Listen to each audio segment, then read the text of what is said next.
में कांग्रेस गवर्नमेंट आकर 9 महीने होने को आ रहा, मगर तेलंगाना रियासत में जो माइनॉरिटीज़ के साथ जो सलूक किया जा रहा है आप बेहतर देख रहे हैं। ये पिछले 9 महीने में कांग्रेस पार्टी को, हाईकमांड को और खुद चीफ मिनिस्टर रेवंत रेड्डी साहब को माइनॉरिटी मिनिस्ट्री डालने में इतनी दुश्वारी हो रही है। माइनॉरिटी वोट्स लेने में तो पेश रहे, मगर जब माइनॉरिटी को पोजीशन देने का है, पोजीशन के टाइम पे 9 महीने होने को आ रहा, ना हाई कमांड कांग्रेस का और ना ही स्टेट चीफ मिनिस्टर साहब कोई पहल कर रहे हैं। दूसरी बात, आप देखिए चीफ मिनिस्टर साहब के पास होम मिनिस्ट्री भी है और जो तेलंगाना में जो रियासत तेलंगाना में कांग्रेस गवर्नमेंट बनाने के बाद आप देखिए मुसलसिल माइनॉरिटीज़ के साथ जो रवैया अख्तियार किया गया है, जो इंसिडेंट्स हो रहे हैं, आज तक रेवंत रेड्डी साहब एक भी रिव्यू मीटिंग नहीं करते हैं, एक भी। आप चाहे कोरंगल में मीनार शहीद होने का वाक़या हो, चाहे मेदक में मदरसे में जो वाक़या हुआ हो, और हाल ही में मोइनाबाद में जो मस्जिद शहीद की गई है उस पर हो, या फिर जो भी माइनॉरिटी के साथ इशू हो रहा है। आप देखिए बजरंग दल वाले हाल ही में महिमनगर में एक मदर स्कूल में जो है जाके तालिबा को नमाज के लिए रोके गया। मैं ये नहीं कहता हूँ, मगर जहाँ पर भी ऐसे वाक़यात होते हैं चीफ मिनिस्टर का काम है कि फ़ौरन उसको रोके, क्योंकि आपके पास होम मिनिस्ट्री भी है। आप आज तक भी कोई एफआईआर पे बात नहीं करते, कोई रिव्यू मीटिंग नहीं लेते, पुलिस डिपार्टमेंट से, लॉ एंड ऑर्डर से आप उस तरह से जो है शरपसंदों की हिम्मत अफजाई कर रहे हैं। दूसरी बात, आप जब गवर्नमेंट बनाने से पहले जो माइनॉरिटी डिक्लेरेशन कमेटी बनाए थे, वो कमेटी में मैं भी जब कांग्रेस पार्टी में था तो मैं भी एक मेंबर था। मैं बेहतर जानता हूँ कि वो कमेटी में क्या रिकमेंडेशंस आए थे। कांग्रेस पार्टी पूरे मुस्लिम ऑर्गेनाइजेशंस के साथ मीटिंग करते हुए उनके सजेशंस ली थी। आज गवर्नमेंट बनाकर 9 महीने होने को आ रहा है। आप देखिए मौलाना आज़ाद तोहफ़ा तालीम, उसके अंदर एक रिकमेंड था, उस पर कोई बात नहीं होती है। तकरीबन जितने भी स्कॉलर्स उसके अंदर सजेशन दिए थे उसमें था माइनॉरिटी का सब प्लान, आप उस पर बात नहीं करते। आप बजट जो है 5,000 करते बोले थे, आज जो है 2,200 से आप 3,000 करें। आपको रनिंग में ही अगर से करना था तो वादा रनिंग में हम पूरा 5,000 करोड़ करने वाले बताते थे। आप देखिए तेलंगाना में चीफ मिनिस्टर साहब सिर्फ़ और सिर्फ माइनॉरिटीज़ को बहलाने के लिए काम कर रहे हैं, मगर उनकी खिदमत, उनका जो पिछले 10 साल में जो टीआरएस गवर्नमेंट में जो माइनॉरिटी के साथ जो सलूक होता था उसमें आप देखिए कहीं कुछ वो नहीं है। आप टिमरिस अगर से देखेंगे तो आज टिमरिस पे जितने आपको क्वेश्चंस मिल रहे हैं, मैं जानता हूँ आप मीडिया वाले हैं, आप भी बेहतर जानते हैं, कई टिमरिस के स्कूल्स बंद हो रहे हैं, बच्चे कम हो गए, एडमिशन्स नहीं हो रहे टिमरिस में।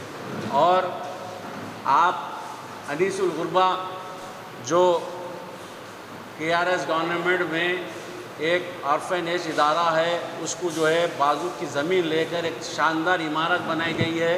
वहाँ पर अनीसुल गुरबा में आज बच्चों की तादाद कम है।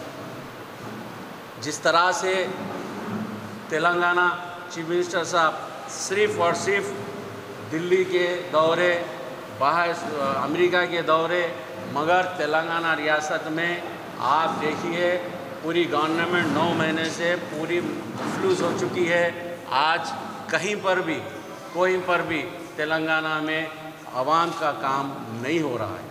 इसीलिए आप सबसे हम गुजारिश करते हैं कि आप मीडिया के ज़रिए वो सारे चीज़ें उठाइए जो तेलंगाना रियासत माइनॉरिटी के ख़िलाफ़ कर रही है। ఈరోజు ఖాజీపేట్ సయ్యద్ షా అఫ్జల్ బియాబానీ రహమతుల్లా దర్గాకు రావడం జరిగింది.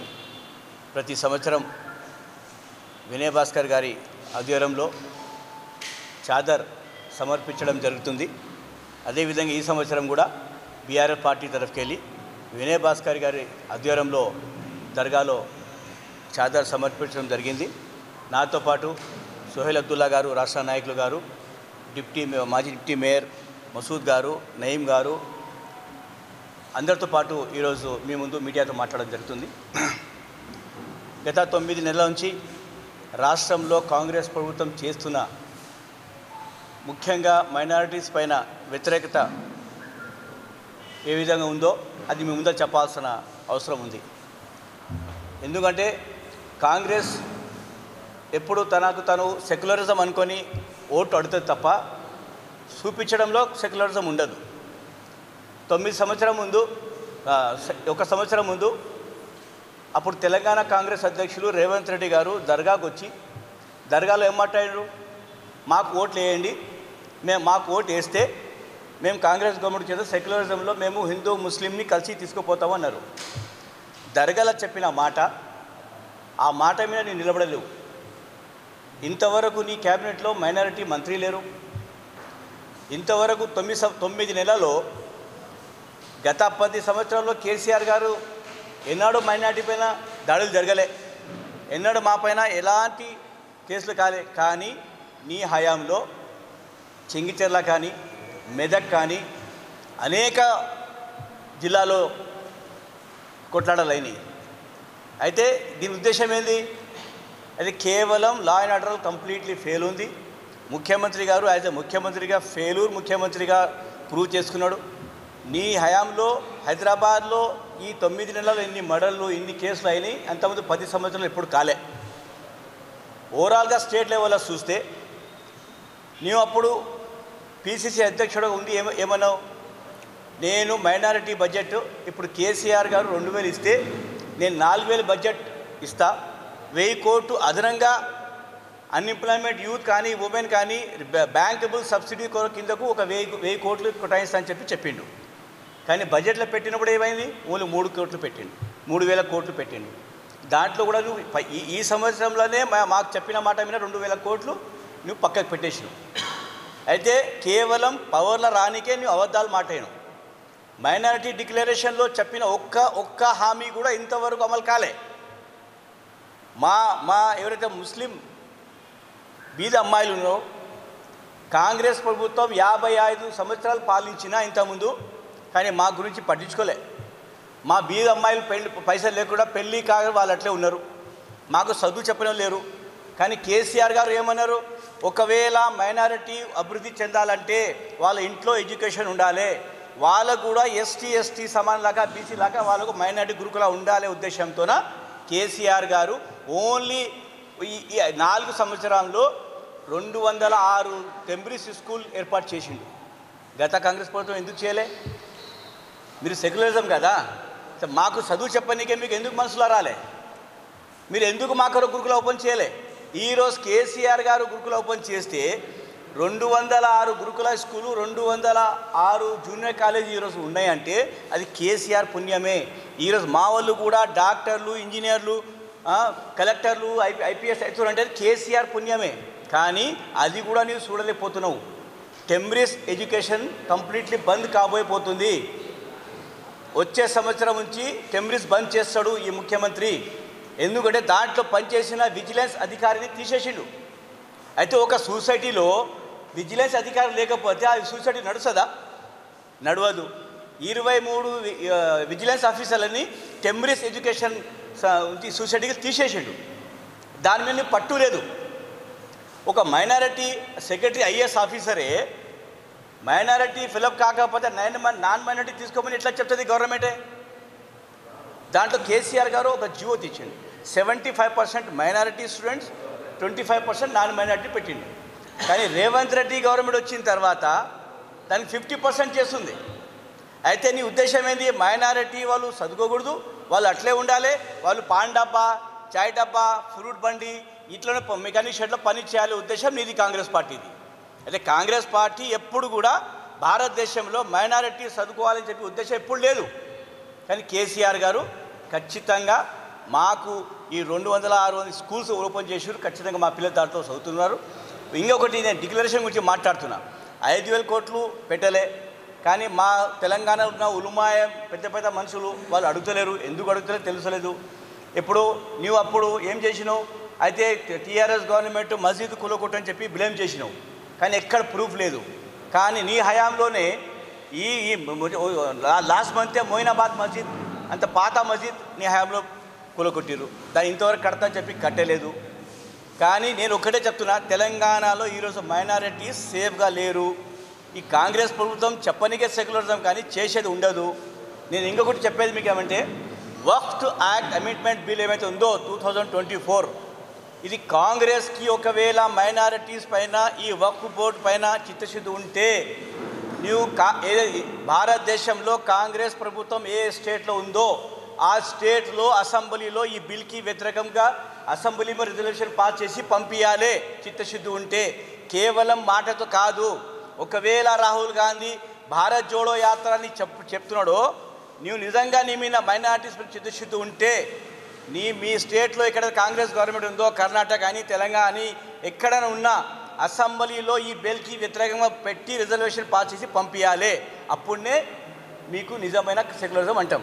అది చేయరు కాంగ్రెస్ వాళ్ళు, ఉత్తి మాటలు మాట్లాడతారు. అది మైనార్టీకి చెప్తున్నారు, మీరు చేసుకోండి, మీరు చేసి పంపించండి. వాళ్ళు వక్ఫ్ బోర్డు వాళ్ళు చేసుకుంటే ఎవరు అడుగుతారండి? గవర్నమెంట్ వ్యతిరేకం ఉండాలి, చూపించుకోవాలి. స్టేట్ గవర్నమెంటు అసెంబ్లీలో బిల్ పెట్టి ఆ బిల్కి వ్యతిరేకంగా రిజల్యూషన్ పాస్ చేసి పంపించాలి. అప్పుడే మీ చిత్తశుద్ధి ఉంటుంది. కేవలం ఇది మాటలతోనే చెప్పుకొని మైనారిటీస్కి పూర్తిగా దెబ్బతీస్తుంది కాంగ్రెస్ పార్టీ. కానీ ప్రజల్లో అర్థమైపోయింది, ఖాస్కర్ మా ముస్లిమ్స్లో మైనారిటీస్లో ఒక భావన వచ్చింది, మేము తప్పు చేసినామని. కేసీఆర్ గారి నాయకత్వంలో మేము చాలా సేఫ్గా ఉండే ఈ కాంగ్రెస్ని నమ్ముకొని మేము నష్టపోయినాము. ఇప్పుడు వచ్చే మున్సిపల్ ఎలక్షన్లో ఖచ్చితంగా బీఆర్ఎస్ పార్టీ ఏ అభ్యర్థి బలపరిచినా, కౌన్సిలర్ అయినా, చైర్మన్ అయినా ఖచ్చితంగా బీఆర్ఎస్ పార్టీ గెలుస్తుంది. బీఆర్ఎస్ పార్టీకే ఫ్యూచర్ ఉంది అని చెప్పి ప్రజల్లో వచ్చింది. ఈరోజు ప్రజలే చెప్తున్నారు మేము తప్పు చేసినామని. దాని కొరకే మేము ఒకటే చెప్తున్నా, ఇంకొకటి రేవంత్ రెడ్డి గవర్నమెంట్ మైనారిటీస్ మీద ఏం ప్రేమ అవుతుంది మీకు చిన్న ఒకనే చెప్తా. కేసీఆర్ గారి గవర్నమెంట్లో 100%తోన మేము మైనారిటీస్ లోన్ ఇచ్చినాం, 100% సబ్సిడీ, 1,00,000తోన. అయితే అది కొందరు ఎమ్మెల్యేలు పంచుకోలేకపోయారు, ఎలక్షన్ కోడ్ వచ్చింది. అయితే స్టేట్లో 8 crores అమౌంట్ 800 మెంబర్స్ పెండింగ్ ఉంది. కలెక్టర్స్ అకౌంట్లో అమౌంట్ వేసి ఉంది, అది ఇస్తలేడు. ఎన్నో సందర్భంగా మేము చెప్పినాం, కేటీఆర్ గారు చెప్పారు, హరీష్ రావు గారు చెప్పారు అసెంబ్లీలో.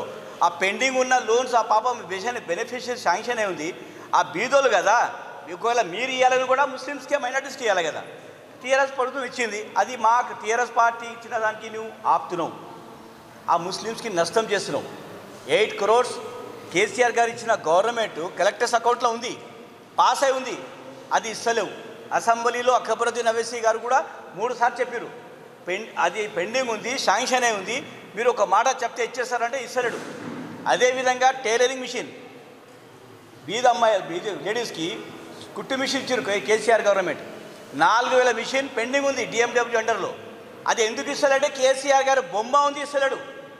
అరే బొమ్మ మార్చుకోయా, దాని మీద నీ బొమ్మ పెట్టుకో. ఆ బీదల అమ్మాయిలకి ఎందుకు నష్టం చేస్తావు? ఆ మిషన్స్ ఇస్తలేడు, ఆ లోన్ ఇస్తలేడు. అరే కనీసము ఆ బీదలు ఎవరైతే లేడీస్ ఉన్నారో ఆ పాపం వాళ్ళకి ఆ మిషన్ అయితే వాళ్ళు ఏదో బతుకుతారు కదా. కేసీఆర్ గారు ఇచ్చిన మిషన్స్ దాని మీద కేసీఆర్ గారు బొమ్మ ఉంది ఇస్తలేడు. నేను ఎన్నోసార్లు మాట్లాడిన ఆఫీసర్లతోన, వాళ్ళు కూడా చెప్తున్నారు. వాళ్ళు ఏమంటున్నారు, ముఖ్యమంత్రి గారు ఒప్పుకుంటలేరండి అంటున్నారు. అరే ముఖ్యమంత్రి ఒప్పుకోలేముండండి, బీఆర్ఎస్ పార్టీ ఇచ్చింది అది లోన్స్, అది అమౌంట్ కూడా బీఆర్ఎస్ పార్టీ గవర్నమెంట్ ఉంది కదా. అప్పుడు ఒక మాట ముఖ్యమంత్రి గారు అది ఇచ్చేయండి అంటే ఇచ్చేస్తారు, కానీ అది కూడా మనసు ఒప్పుకుంటారు. ఎందుకు? వాళ్ళకు మైనారిటీ పైన చిత్తశుద్ధి ఉండదు, మైనారిటీ పైన ప్రేమ ఉండదు. ఓన్లీ వాళ్ళది ఓటు కావాలి, వాళ్ళు ముఖ్యమంత్రి కావాలి, ఎమ్మెల్యే కావాలంటే మా ఓట్లు కావాలి తప్ప మా అభివృద్ధి వాళ్ళకు అవసరం లేదు. అనుకోరకే మైనారిటీస్ ముఖ్యంగా తెలంగాణలో చాలా బాధపడుతున్నారు కాంగ్రెస్ ఓటేసి. రాబోయే దినాల్లో ఖచ్చితంగా ఖచ్చితంగా బుద్ధి చెప్తారు, మీరు చూస్తారు అందరూ. ఇప్పుడు షాదీ ముబారక్ మా వాళ్ళకు ఆశలు చూపించిండు. ఏంది కేసీఆర్ ₹1,00,000 ఇస్తున్నాడు, నేను 1 తుల బంగారం ఇస్తా అన్నాడు. ఎక్కడ పోయిందా బంగారం? 1 తుల బంగారం. ఈ 9 నెలల్లో కనీసము ఒక 20,000 పండినాయి ముస్లింకి. అయితే మాకు 20,000 తుల బంగారం బాకీ ఉన్నావు, నువ్వు ఎప్పుడు ఇస్తావయ్యా? అది ఇస్తలేవు. ఇమాం మౌజంలోకి 12,000 చెప్పినావు, అది ఇస్తలేవు. మళ్ళీ ఎప్పుడు ఇస్తావు? ఇంకా మళ్ళీ ఎందుకు ఇచ్చినావు?